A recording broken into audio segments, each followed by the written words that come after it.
সদর দরজা দিয়ে ঢুকে দেখি বিরাট উঠোন আর নাট মন্দির। 100-150 বছরে কত উৎসব, কত অনুষ্ঠান, কত পূজা পার্বণ, কত কথা এখানে হয়েছে তার কোনো চিহ্ন আজ নেই। উঠোনের 3 দিকে বারান্দা। আমাদের ডাইনি বারান্দার যে অংশ তাতে একটি ভাঙা পালকি পড়ে আছে, আর পালকিটি ছাড়িয়ে হাত 10 গিয়েই দোতলায় যাবার সিঁড়ি। সিঁড়িটা এমনই অন্ধকার যে উঠবার সময় অনাথবাবুকে তার কোটের পকেট থেকে একটি টর্চ বার করে জ্বালাতে হলো। প্রায় অদৃশ্য মাকড়সা জালের বুঝো ভেদ করে কোনো রকমে দোতলায় পৌঁছানো গেল।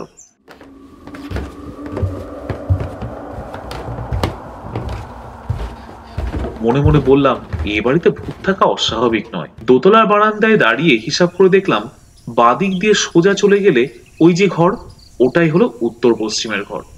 অনাথবাবু বললেন, সময় নষ্ট করে লাভ নেই, চলুন এগোই। এখানে বলে রাখি, বারান্দায় কেবল একটি জিনিস ছিল, সেটি একটি ঘড়ি, যাকে বলে গ্র্যান্ডফাদার ক্লক। কিন্তু তার অবস্থা খুবই শোচনীয়।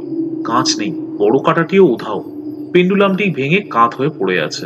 উত্তর পশ্চিমের ঘরের দরজাটি ভেজানো ছিল। অনাথবাবু যখন তার ডান হাতের তর্জনী দিয়ে সন্তর্পণে ঠেলে দরজাটি খুলেছিলেন, তখন বিনা কারণেই আমার গাটা ছমছম করে উঠেছিল।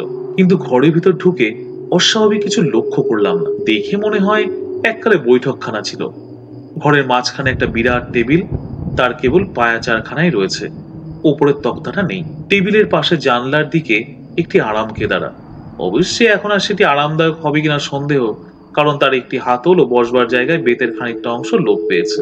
ওপরের দিকে চেয়ে দেখি ছাদ থেকে ঝুলছে একটি টানা পাখার ভগ্নাংশ, অর্থাৎ তার দড়ি নেই, কাঠের ডান্ডাটা ভাঙা আর ঝালরের অর্ধেকটা ছেঁড়া। এছাড়া ঘরে আছে একটি খাঁচকাটা বন্দুক রাখার তাক, একটি নলবিহীন গড়গড়া আর দুখানা সাধারণ হাতল ভাঙা চেয়ার। অনাথবাবু কিছুক্ষণ একেবারে স্তব্ধ হয়ে রইলেন। মনে হলো খুব মনোযোগ দিয়ে কি একটা অনুভব করার চেষ্টা করছে। প্রায় মিনিট খানিক পরে বললেন, একটা গন্ধ পাচ্ছেন? কি গন্ধ? ম্যাড্রাসে ধূপ, মাছের তেল আর মরা পোড়ার গন্ধ মেশানো একটা গন্ধ। আমি বার দুয়েক বেশ জোরে শ্বাস টানলাম। অনেক দিনের বন্ধ ঘর খুললে যেমন একটা ভ্যাপসা গন্ধ বেরোয়, সেই গন্ধ ছাড়া আর কোনো গন্ধই পেলাম না। তাই বললাম, কই, ঠিক বুঝতে পারছি না তো।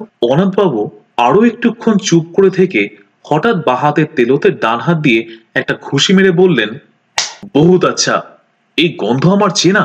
এ বাড়িতে ভূত অবশ্যম্ভাবী। তবে বাবাজি দেখা দেবেন কি না দেবেন সেটা কাল রাত্রের আগে বোঝানো যাবে না। চলুন। অনাথবাবু স্থির করে ফেললেন যে পরদিনই তাকে এ ঘরে রাত্রিবাস করতে হবে। ফেরার পথে বললেন, আজ থাকলুম না, কারণ কাল অমাবস্যা, ভূতের পক্ষে সবচেয়ে প্রশস্ত তিথি। তাছাড়া দু একটি জিনিস সঙ্গে রাখা দরকার, সেগুলো বাড়িতে রয়ে গেছে, কাল নিয়ে আসবো। আজ সার্ভেটা করে গেলুম আর কি। ভদ্রলোক আমায় বাড়ি অবধি পৌঁছে দিয়ে বিদায় নেবার সময় গলাটা একটু নামিয়ে বললেন, আর কাউকে আমার এই প্ল্যানের কথা বলবেন না যেন। এদের কথাবার্তা তো শুনলাম আজকে, যা ভয় আর যা প্রেজুডিস এদের, জানলে পরে হয়তো পাতা টাতা দিয়ে আমার প্ল্যানটাই ভেস্তে দেবে। আর হ্যাঁ, আর একটা কথা, আপনাকে আমার সঙ্গে যেতে বললুম না, কিছু মনে করবেন না। এসব ব্যাপার, বুঝলেন কিনা, একা না হলে ঠিক জুৎসই হয় না।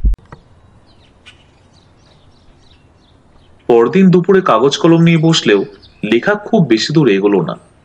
মন পড়ে রয়েছে হালদার বাড়ির ওই উত্তর পশ্চিমের ঘরটায়। আর রাত্রে অনাথবাবুর কি অভিজ্ঞতা হবে সেই নিয়ে একটা অশান্তি উদ্বেগ মনের মধ্যে রয়েছে।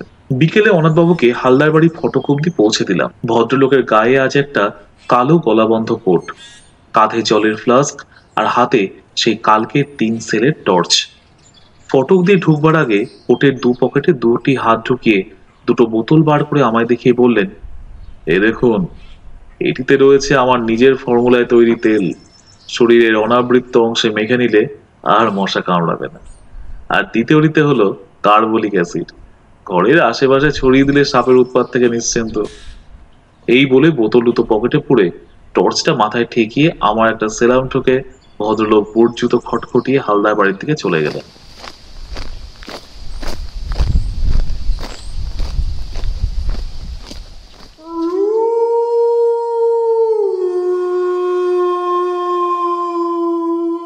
রাত্রে ভালো ঘুম হলো না। ভোর হতে না হতেই ভরদ্বাজকে বললাম আমার থার্মোস ফ্লাস্কে দুজনের মতো চা ভরে দিতে। চা এলে পর ফ্লাস্কটি নিয়ে আবার হালদার বাড়ির উদ্দেশ্যে রওনা দিলাম। হালদার বাড়ি ফটকের কাছে পৌঁছে দেখি চারিদিকে কোনো সাড়া শব্দ নেই। অনাথবাবুর নাম ধরে ডাকবো না সটান দোতলায় চলে যাব তাই ভাবছি। এমন সময় হঠাৎ করে শুনতে পেলাম, ও মশাই, এই যে এদিকে।